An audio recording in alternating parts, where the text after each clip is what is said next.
Marar big boss ഹൗസിലേക്ക് വരികയാണ്. എന്തൊക്കെയാണ് സംഭവം, എന്തുകൊണ്ടാണ് വരുന്നത് എന്നൊക്കെയല്ലേ നമുക്കതിലേക്ക് നോക്കാം. ചിലർ പറയുന്നുണ്ട് അനുമോൾക്കൊരു പണിയുമായിട്ടാണ് അഖിൽ മാരാർ വരുന്നത്. നമുക്ക് ആ കാര്യത്തിലേക്ക് വരാം. നിങ്ങൾ വീഡിയോ മുഴുവൻ കണ്ടതിന് ശേഷം നിങ്ങളുടെ അഭിപ്രായം നിങ്ങൾ കമൻറ്റായി രേഖപ്പെടുത്തുക.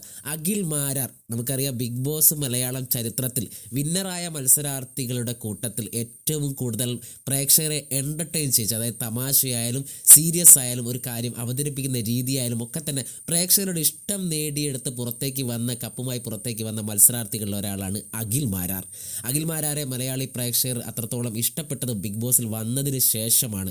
അഖിൽ മാരാരുടെ തമാശയായാലും അഖിൽ മാരാർ പറയുന്ന കാര്യങ്ങളായാലും അതിന് വ്യക്തതയോടെ, അതായത് ഗെയിമിലെ ബ്രില്യൻസ് ആയാലും ബിഗ് ബോസ് പോലും കാണാത്ത ഗെയിമിലെ കാൽക്കുലേഷനാണ് അഖിൽ മാരാർ തൻ്റെ സീസണിൽ കാഴ്ചവെച്ചത്. അതുകൊണ്ട് തന്നെ കപ്പ് നേടി പുറത്തേക്ക് വരികയും ചെയ്തു.